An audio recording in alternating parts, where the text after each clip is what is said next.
কি করে বুঝবেন মৃত্যুটা ভালো হলো? এক নাম্বার আলামত আন-নুতকু বিশ-শাহাদা, মরার আগে আওয়াজ করে জিকির করে কেউ যদি পড়তে পারে লা ইলাহা ইল্লাল্লাহু মুহাম্মাদুর রাসূলুল্লাহ সাল্লাল্লাহু, এটা হচ্ছে আলামাতু হুসনিল খাতিমা। আপনার মৃত্যুটা যে ভালো মৃত্যু হয়েছে এটার আলামত।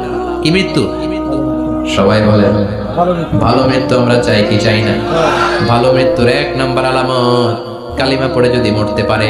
বিশ্বনবী বলেন মান কানা আখিরু কালামিহি লা ইলাহা ইল্লাল্লাহ, যে ব্যক্তির সর্বশেষ কথাটা হবে, বাক্যটা হবে লা ইলাহা ইল্লাল্লাহ, দাখালাল জান্নাহ, সে জান্নাতি হয়ে যাবে। সুবহানাল্লাহ পড়ে। এরপরে বিশ্বনবী বললেন আল মুমিনু ইয়ামুতু বিজাবিল জাবিন, মুমিন যখন মারা যায় তার কপাল ঘেমে যায়। সুবহানাল্লাহ পড়েন। হাত ঘামে না, পা ঘামে না, মুমিনের কপাল ঘামে। সুবহানাল্লাহ। এজন্য কেউ মারা গেলে কপালের মধ্যে হাত দিবেন, দেখবেন ওই ঘামের মধ্যে একটা জান্নাতি ঘ্রাণ আছে। সুবহানাল্লাহ। আল্লাহ, আমরা যখন মরে যাব আমাদের কপালটা যেন এরকম ঘেমে যায়। আমিন পড়েন আর জোরে আমিন। আল মুমিনু ইয়ামুতু বিআরাকিল জাবিন, মুমিন মারা গেলে তার কপাল ঘামে। কপাল ঘামলে বুঝতে হবে এটা ভালো মৃত্যু, ইমানি মৃত্যু। চিল্লায় বলেন ঠিক কিনা? এরপরে বিশ্বনবী বললেন ফি লাইলাতিল জুমা, জুমার রাতে যদি মরে, আও ফি শাহরি রমাদান, কিংবা রমজান মাসে যদি মরে, আও ফি সাফারিল হজ, কিংবা হজের সফরে যদি মরে। বাংলার জমিন থেকে অনেক হাজিরা হজ করতে যায়, অনেকে ওইখানে যে আরাফাতের ময়দানেও মারা যায়, এরকম হাজি আছে না?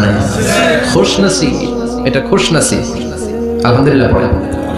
এরপরে বিশ্বনবী বললেন মাউতুশ শাহাদা, আল্লাহর রাস্তায় জিহাদ করে কালেমার বাণীকে উপরে তুলে ধরার জন্য কেউ যদি শাহাদাতের পেয়ালা পান করে, শাহাদাতের মৃত্যুর চাইতে ভালো মৃত্যু আর হতে পারে? শাহাদাতের মৃত্যুর চাইতে শ্রেষ্ঠ মৃত্যু আছে নাকি? কথা বলেন। আমরা শহীদ হতে চাই কি চাই না? আমাকে শহীদ করে ওই মিছিলে শামিল করে নিও, আমাকে শহীদ করে সেই মিছিলে শামিল করে নিও, যে মিছিলের নেতা মীর হামজা, খোবায়েবে খাব্বাব, আল্লাহর কাছে তারা অতি প্রিয়, শামিল করে নিও, আমাকে শহীদ করে সেই মিছিলে শামিল করে নিও। পড়ে না?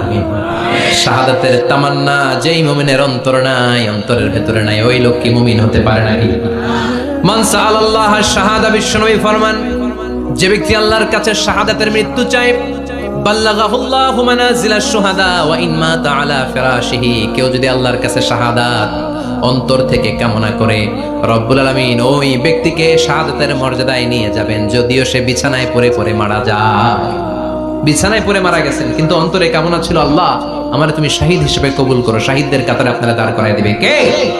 ওমর ফারুক বলতেন আল্লাহুম্মা রযুকনা শাহাদাতান ফি সাবিলিক, ও আল্লাহ আপনি আমারে আপনার রাস্তায় শহীদ হিসেবে কবুল করেন। ওয়ারযুক মাউতি ফি হারামি রাসূলিক, পৃথিবীর কোন শহরে মরতে চাই না, বিশ্বনবীর শহর মদিনা শহরে আমার মৃত্যু কবুল করেন। ওমর ফারুক কই মরছে? কথা কও। ফজরের জামাতে ইমামতি করতে গিয়েছেন মাওলাল মুগীরা আবু লুলু আল মাজুসি, মাওলাল মুগীরা আঘাতে অ্যাসাসিনেটেড বাই মুগীরা, স্টেপিং করেছে এখানে, তিনটা আঘাত করেছে, একটা এখানে, একটা পাজরে, একটা নাভির মধ্যে, নাভি কেটে দুই ভাগ। ওনাকে খাবার দেয়া হলো নাবিজ, দুধ মাখানো নাবিজ, ওই নাবিজের দুধ নাভি দিয়ে বের হয়ে যায়। উনি বললেন কে মেরেছে আমাকে? বলল অগ্নি উপাসক। শুকরিয়া করে বললেন আল্লাহ আমারে কোনো মুসলিম মারে নাই, কোনো মুমিন মারে নাই। উনি বেহুশ ছিলেন, হুশ ফিরে সবাই রে বললেন আসল্লান নাস, ফজরের যেই নামাজটা আমার ইমামতিতে শুরু হয়েছে, এক রাকাতের পর আমাকে মারা হলো, এবার আমাকে বলো আমার নেতৃত্বে যে নামাজটা শুরু হয়েছে নামাজটা ঠিক মতো হয়েছে কিনা? সুবহানাল্লাহ। আমারে কে মারলো? কে তোমাদের খলিফা হবে? কি হবে আমার আব্দুর রহমানের আব্দুল্লাহ? এগুলো নাই, প্রথম কথা ছিল মানুষরা নামাজটা পড়েছে কিনা। সুবহানাল্লাহ। এজন্য শাহাদাতের তামান্না সবচেয়ে বড় তামান্না। চিল্লায় বলেন ঠিক কিনা? এরপর বিশ্বনবী বললেন মুরাবিতান ফি সাবিলিল্লাহ, মুসলিম রাষ্ট্রের পাহারা দেয় যারা, বর্ডার গার্ড। আমাদের দেশের বর্ডার গার্ডের কি বলে? আগে বিডিআর ছিল, এখন বিজিবি। আমার বিজিবির ভাইরা না খেয়ে না পড়ে শীতের রাতে দেশ পাহারা দেয়। বিএসএফ এর গুলিতে যদি মারা যায় এটা শহীদ। সুবহানাল্লাহ। এর চেয়ে শ্রেষ্ঠ মৃত্যু আর হতে পারে? এরপরে আল মাউতু আলা আমালিন সালেহ, কোন ভালো কাজের উপর মরণ। নামাজে সেজদা দিয়েছে, সেজদা অবস্থায় অনেকে চলে যায়, এরকম আছে না নাই? তাহাজ্জুদের যায় নামাজে মরণ দিও প্রভু আমায়, একামতে দিনের কাজে কবুল করে নিও আমায়। পড়েন আমিন। তাহাজ্জুদের যায় নামাজে যেন আমাদের মরণ হয়, পড়েন আমিন। রোজা অবস্থায় মারা যাওয়া, নেক আমল অবস্থায় মারা যাওয়া, এগুলো হচ্ছে আলামাত হুসনিল খাতিমা। আপনার শেষটা, বিদায়টা, মৃত্যুটা যে ভালো হয়েছে তার আলামত। আল্লাহ এই যে কথাগুলো বললাম, শ্রেষ্ঠ শ্রেষ্ঠ মৃত্যু, আমাদের মৃত্যুগুলো ওইরকম করে দিও। চিৎকার করে পড়েন আমিন, আওয়াজ করে পড়েন আমিন। এবার আলামাত সুইল খাতিমা, কিছু মৃত্যুর আলামত আছে, এটাই প্রমাণ করে এটা ভালো মৃত্যু নয়, এরকম আলামত আছে না নাই? এক নম্বরে হলো আল ইন্তেহার, আত্মহত্যার মৃত্যু। সমাজে আছে না নাই? উখিয়াতে তো নাই না? এদিকেও মরে, কি জন্য? কেন মরে? হ্যাঁ, বয়ফ্রেন্ড গালি দিয়েছে এজন্য? হ্যাঁ, মান কাতালা নাফসাহু বিশাইইন উযযিবা বিহি ইয়াউমাল কিয়ামা, যে জিনিস দিয়ে যে যাকে মেরেছে, আত্মহত্যা করেছে, সুইসাইড করেছে, কিয়ামতের দিন ওই জিনিস দিয়েছে তাকে মারবে, এটাই হবে তার শাস্তি। ওড়না পেঁচিয়ে যারা আত্মহত্যা করলো ওর শাস্তি ওড়না পেঁচানো। বিষ খেয়ে যারা মারা গেল তার শাস্তি জাহান্নামের বিষ খাবে আর চিৎকার করবে। ছুরি ঢুকিয়ে যারা মারা গেল জাহান্নামের আগুনে ঝলসানো ছুরি শুধু ঢুকাবে। আল্লাহ আত্মহত্যা থেকে বাংলাদেশে বাঁচাও, আমাদের ছেলে মেয়েগুলারে বাঁচাও। চিৎকার দিয়ে বলেন আমিন। আত-তাআক্কুদ ফিল লিসান ফিলা ইলাহা ইল্লাল্লাহ, আজীবন কালেমা পড়ে নাই, আজীবন কালেমারে বাস দিয়েছে, এখন মরার সময় সবাই কয় কলমা পড়েন, কলমা পড়েন, এখন পড়তে চায় মাগার মুখ দিয়ে বাইর হয় না। আছে না নাই? এরকম টাকায় দুঃখিয়াতে নাই, কলমা পড়তে পারে না, আটকায় যায়, মরে গেছে। এই মৃত্যুটা কি ভালো কথা বলে? ফি হালাতি শুরব, অনেকে মদ খাইতে খাইতে মরে, আছে না নাই? জুলুম করতে করতে মরে, আছে না নাই? অন্যের জায়গা দখল করে মরে, এরকম আছে না নাই?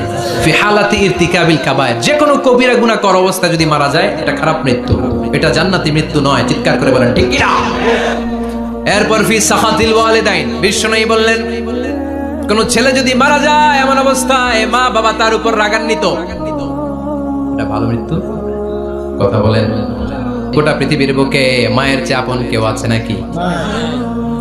এই মায়ের মনে কষ্ট দিয়ে ওই অবস্থায় যদি মারা যায় এই মৃত্যুটা অনেক খারাপ। চিল্লায় বলেন ঠিক কিনা? এজন্য মায়ের সাথে খারাপ আচরণ করবেন নাকি? কথা বলেন। যার মা নাই সে জানে মা না থাকার কি জ্বালা, ঠিক কিনা? যখন রাত্রি নিঝুম এই চোখে ঘুম, একলা শুধু ঘরে তোমায় মনে পড়ে মাগো, তোমায় মনে পড়ে। যখন রাত্রি নিঝুম এই চোখে ঘুম, একলা শুধু ঘরে তোমায় মনে পড়ে মাগো, তোমায় মনে পড়ে। এজন্য মায়ের দোয়া সবচেয়ে বড় দোয়া। মা রেগে আছে, মা বদদোয়া দিয়েছে, বাবা বদদোয়া দিয়েছে, বাবা আপনার উপর অসন্তুষ্ট, ওই অবস্থায় ছেলে মরলে এটা কি ভালো মৃত্যু? এরপরে স্বামী যদি নাখোশ থাকে স্ত্রীর উপর, স্বামী যদি স্ত্রীর উপর রেগে থাকে, অসন্তুষ্ট থাকে, ওই অবস্থায় স্ত্রী যদি মারা যায় এটাও খারাপ মৃত্যু। চিল্লায় বলেন এটাও খারাপ মৃত্যু। এরপরে লাউ ফারিহাল মুসলিমুনা বিমাউতি, কোন লোক মারা গেলে যদি এলাকার মুসলমানরা খুশি হয় এটা কি ভালো মৃত্যু নাকি? কোন লোক মারা গেলে এলাকার মুসলমানরা যদি আল্লাহর শুকরিয়া করে এটা কি ভালো মৃত্যু নাকি? আমরা কি ভালো মৃত্যু চাই নাকি খারাপ? আমরা শাহাদাতি মৃত্যু চাই, ঈমানের মৃত্যু চাই। পড়েন আমিন। এজন্য রব্বুল আলামিন বলেন বাল তুসিরুনাল হায়াতাদ দুনিয়া ওয়াল আখিরাতু খায়রুন ওয়া আবকা। ক্ষণস্থায়ী দুনিয়াটাকে তোমরা বড় মনে করো, এটা বড় না, বড় হলো আখিরাতের জীবন। এজন্য আখিরাতের জীবনের জন্য প্রস্তুতির দরকার আছে না নাই? মরণ হচ্ছে সবচেয়ে বড় প্রস্তুতি, মরণের চিন্তা। মান কানা ওয়াইদান ফাল মাউতু ইয়াকফি, যে নিজেকে সোজা করতে চায় মৃত্যুর চিন্তাই তার জন্য যথেষ্ট। আজকের এই আলোচনার পরেও কি আমাদের টনক নড়বে না? আজকের এই কথাগুলোর পরেও কি মৃত্যু নিয়ে আমরা ভাববো না? আজকের আলোচনার পরেও কি আমার হিসাব শুরু হওয়ার আগে আমি একটু নিজের হিসাব কষে নিব না?